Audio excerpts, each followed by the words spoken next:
Sage Research Methods Online is an interactive tool for students taking research methods courses, and especially those taking a capstone research class, a master's thesis, or a doctoral dissertation. Sorry. Welcome. SRMO will let you search for content in books, journal articles, and related content such as encyclopedias and other sources. The Methods Map allows you to virtually explore relationships between methods, concepts, and approaches.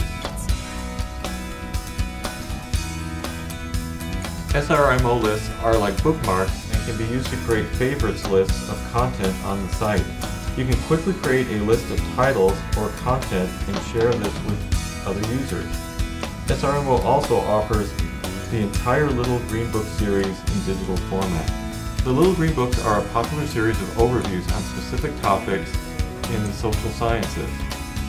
SRMO also features brief videos with interviews of experts on specific research methodologies. I see a question in the back. Yes, are the books full text or does the database only give you parts or chapters from books? Actually, SRMO does both. If you are looking up a specific research term, such as focus groups, the product will give you a list of content to access, and as you can see by the icons here, it's anything from dictionary definitions to encyclopedia entries to book chapters to full books. If you want to explore beyond the chapter, the entire full text book is available by clicking on the table of contents. Yes, Jeff? What are the journal articles about? What kind of information do they provide? The journal articles are parts of books and articles that have been commissioned for inclusion in SRMO. The articles represent recent discussions about research methodology from peer-reviewed journals.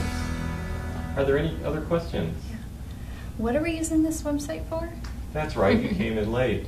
You'll be using SRMO to help you with your research project, which is due in 2 weeks. So you don't choose your methods beforehand, you choose the methods once you have the questions. And once you have the questions, it's fairly obvious. If you're saying, has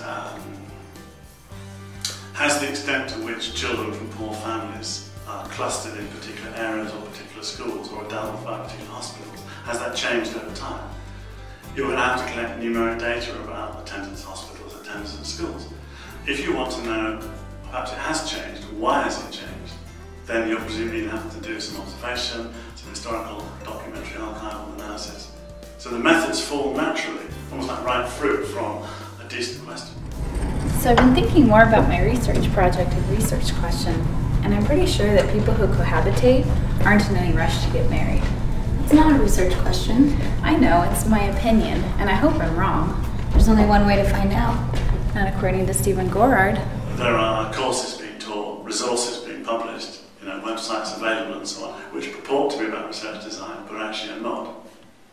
So one of the key things for me about research design is that it is independent of any methods of investigation. Take a stereotype example like a longitudinal study. A longitudinal study would be one where I'm going to pursue a group of cases over a period of time. And in my own field of education, I might be tracking some students through school or college and looking at some changes over time. I could observe, I could use smell, touch, taste, numeric text data about them. The design of following through time is completely independent of the method of data collection and analysis. So that what I would expect from a student would be the questions lead to the design, right?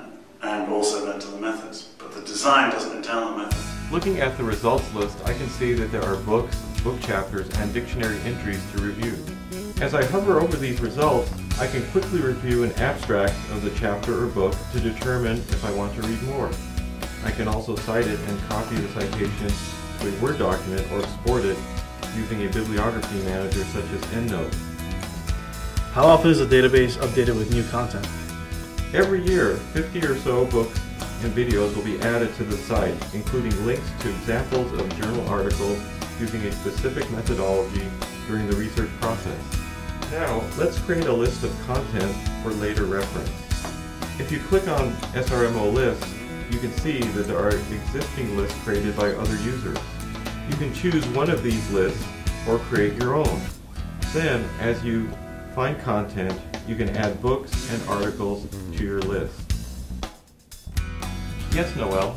If I am working on a team project, how can the list help me collaborate with other team members? You can make your list public and share it with other users. That way they can adopt it and make use of it and then add to it.